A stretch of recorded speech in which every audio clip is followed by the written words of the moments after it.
Jokes are like toilet paper at the grocery store. Fresh out.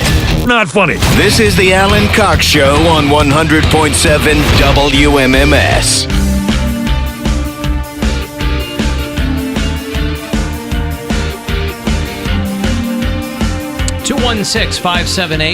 216-578-1007 to get in here, or 800-348-1007. Al and I work for an insurance company, and the reason they're doing that is because they don't want to look bad during the pandemic. All the auto insurance companies that are refunding people's premiums because they're not driving so much. When did insurance companies ever worry about optics, by the way? Everybody cares about optics now. I guess. Especially when people have nothing to do but go online and see, like, okay, who's being good, who's being bad, who's helping, who's not.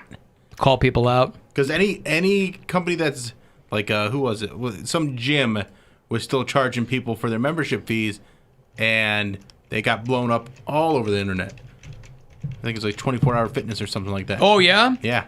They're still charging people, and everybody's like, hey, a-holes, we can't go to your place. Yeah. Why are you charging us? Wow. Yep. All right. The car that I had was a 2002 Mercury Sable. Okay, they don't even make the Sable anymore. I liked that I've car seen that. too. My The friend had a big car. I almost bought one. I like those big old cars. The handling is very good. Alan, we called them the Gramps Marquis. Yeah, dude. Man, that car. I remember my grandmother had an Oldsmobile Brougham. I don't even know what a Brougham is. And she didn't drive for many years before she died. I couldn't tell you the last time I remember my grandmother driving, but that was the car that she had. A Brougham was a horse-drawn carriage. Wow, what a grandpa car that was, is they named the car after its predecessor. A horse-drawn carriage. That's great. Well, they still go by horsepower, right? Yeah. This car's got 256 horsepower. Horses under the hood, man. That reminds me, the other day I saw people that were so bored to get outside and do something. It was 4 people riding down the street on Razor scooters. There you Nice. What's a Razor scooter? Like Exactly. a kick scooter? Oh, Just like one of those little scooters with Very like the little basic scooter. scooters, yeah. Okay. Like the little like rollerblade wheels on them. Yeah, basically. 2 little red wheels. Yeah. I had a motorized scooter, and I'll tell you, that was one of the best toys I've ever had. That my mom has gotten me for Christmas. I rode that thing everywhere. I had it until I broke it. Man, I remember my Razor son had that ripstick for a while. Oh, yeah, It was those just things like were- it was like a skateboard, but it moved. The 2 halves moved independently or something. I think. Yeah. And it only had 2 wheels, so you kind of had to figure out how to How many wheels? do it. I don't have that here. It's at home. Yeah, it was very difficult to master. I tried it, and I was like, I'm going to break my goddamn neck on this thing. Yeah, I couldn't do it. Because you can't ever like stand still on it. You have to constantly be that is. moving. If you saw one, you would The little recognize wiggle it. thing? Yeah. It was like a board? Yeah. Kind of? It was like Yeah. a skateboard, but it was broken into 2 pieces that moved independently of each other, and they each had a wheel, so you kind of had... You had to like shift back and forth to Maybe. Yeah. make it go. I've got another $1,000 for you, by the way, in about 6 minutes. So 5:30 and then 6:30 are going to be your next 2 chances to win. And then Corey Roddick will have another $1,000 for you at 7:30 and 9:30. And they'll start all over again tomorrow in the 7 o'clock hour with RMG. I saw Linda Tripp died. Yeah. You guys old enough to remember Linda Tripp? I remember. I know of her, but I don't. She was the remember her. girl who recorded, speaking of recording people, Yeah. she recorded Monica Lewinsky. She blew the whistle on the whole Lewinsky thing. That's why it was so funny when all of the Republicans were whining about Robert Mueller overstepping his boundaries, allegedly, with the whole Trump situation. Ken Starr, the guy that headed up the Clinton impeachment, this guy went very far afield of what his original marching orders were. They brought in an independent counsel for Clinton to investigate a land deal that they thought was shady, and they stumbled onto Monica Lewinsky. So that's what ended up becoming the big scandal. But that's not how it started out. They were looking for anything It was Whitewater, right? to pin. It was Whitewater. They were looking for anything to pin on Clinton. But Linda Tripp, I remember on SNL, John Goodman used to play her. Right. They really stuck it to Linda Tripp. They'd have Molly Shannon playing Monica Lewinsky. They'd do the split screen where they were on the phone, and John Goodman is Linda Tripp surreptitiously recording Monica Lewinsky without her knowledge, obviously. And apparently she got diagnosed with pancreatic cancer a week ago. Oh, man. And then I noticed that I wasn't sure why she was going trending a couple days ago, and her daughter had put out a message, my mom's not doing well. She was 70. But she was the person who ended up blowing the whistle on the whole Clinton-Lewinsky thing. Snitch. But all right. She was, yeah. I mean, obviously we wouldn't have known everything that took place if it hadn't been for Linda Tripp. But boy, she was vilified during that whole thing, because you had people on the one hand going, well, if the president's doing something like this, then we should know about it. On the other hand, there were people like, she was her friend. She was I think she worked at the Pentagon and became friends with Monica Lewinsky, and then she confided in her, and she ended up recording her. And then handed them over to the special prosecutor. Why would you it's one thing to, say what you know to someone, but you recorded her, so you were using it for malice. Like, you were looking for a reason to use those. Why else would you record that? You were looking for someone to give that to. What do you mean? If she was just talking to her and she was relaying what, Monica was saying to her, that's one thing. But why would you have recordings if you had no intentions on using them? So she wanted to, I think she had intentions on using them. She did have intentions of using them. I don't think she was a Clinton fan. Yeah. I think she thought it was something that should have been exposed. Whether or not it should have been is for people to figure out. But that was her friend. That's why she was cast as the villain in that whole thing, because Monica Lewinsky was like, I was confiding in this woman, and I had no idea that she was recording me. And I think all the way through, boy, Linda Tripp was never apologetic about the whole thing. She's like, look, it needed to be exposed, and I was there to expose it. How does she not get any, threats against her? She got a She bunch. had plenty of them. I was going to say. Yeah, there were all kinds of people that hated Linda Tripp. Now, I don't know what she did after that. She kind of just faded it back into obscurity. But I feel like Monica Lewinsky, she had Secret Service following her, or she had agents around her all the time after that. But I didn't hear so much about Linda Tripp. I didn't know if she got the same treatment. Because once the case is over with and, you expose what you need to expose, all the security goes away. Now you have to go back to your neighborhood and have your neighbors look at you like, I would be afraid to, be alone. You gonna take me too, Linda? Right. You wearing a wire, bitch? She has to go back into society. I always think about that. Tiny Poundcake meets Linda Tripp. You wearing a wire, bitch? I mean, you just think about that. At the parent-teacher conferences, all the parents are looking at you. The teachers are looking at you.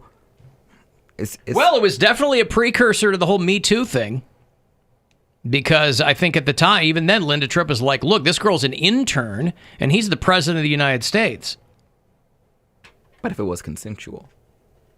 But that's the argument, is how consensual can it be with someone who's an authority figure? Power, yeah. Yeah, it's the imbalance of power that's crucial in those things. But, okay. Is that you don't really, these people, younger people, don't feel like they have, or not even younger, but a female who's in a subordinate position doesn't feel like they have a choice. If her job is contingent on going along with it. Why is it okay in entertainment, but it's not okay in... It's not okay in entertainment. It isn't okay. That's where the whole Me Too thing came from. But I'm not talking That's about why Harvey Weinstein is in prison. That wasn't consensual. I'm talking about Prince married a backup dancer. Britney Spears married a backup dancer. Because they married him. That's a different situation. Yeah, but they had to date before they got married, and I'm sure they were having sex before they, got married. So there's...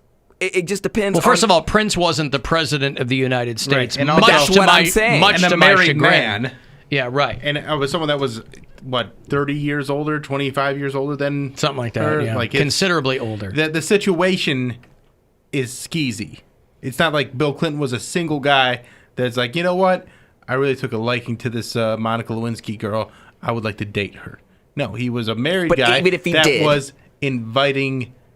It's different, though. But even if he did, it y'all would vilify him. No one would. It wouldn't be. He wouldn't be vilified if he was a single The guy. president is dating an intern. Y'all would just be like, It would have. It would be different. Yeah, there would have been sure. people thumbing their noses at it because of the age difference. But if he were a single guy, they would have considered it differently. because there's actors that like Angelina Jolie, Brad Pitt. They both were on a scene together. Or they both were on a movie together. They both were dating, And Yeah, but Brad that's Pitt different. was married. Consensual. Do you not understand the circumstances of the situation? I guess I don't. You really don't.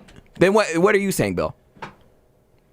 Yeah, the whole part of the Me Too thing is if someone has power over you, Okay. right, then your consent, if you give it, is considered to be at least partially under duress. Angelina That's what Jolie. each of these women say one after the other is, I feared for my career. I knew Harvey was a powerful guy, so I didn't fight him. Doesn't mean that they wanted to touch his pink cashew. Oh. It was, Bob Dylan song, I think.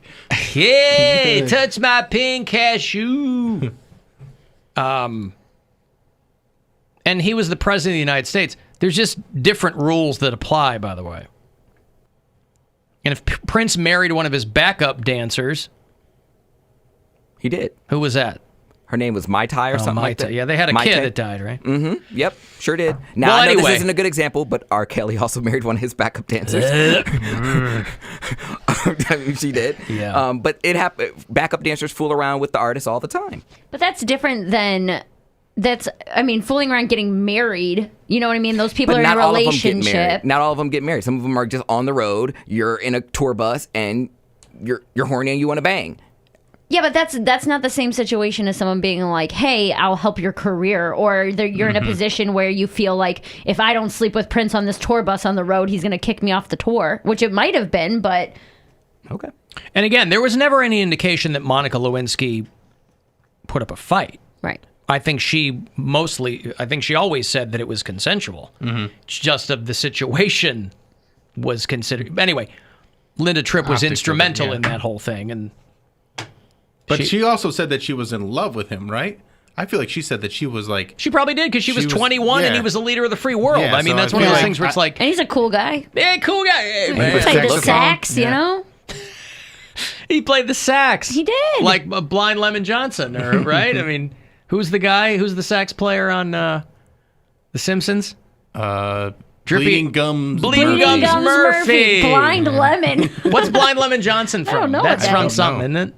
All right, listen, I got $1,000 here for you to win. Good luck. Rover's Morning Glory wants to help with a chance at $1,000. We have your shot at $1,000 right now. Text the nationwide keyword WIN, W-I-N, to 200-200. You'll get a text confirming entry plus iHeartRadio info. Standard data and message rates apply in this nationwide contest. That's WIN to 200-200. Good luck from 100.7 WMMS. Next shot for you to win is coming up around 6:30 before the Corey Roddick Experience. You want This Week in Jesus? Oh, yeah. I love this. This Week in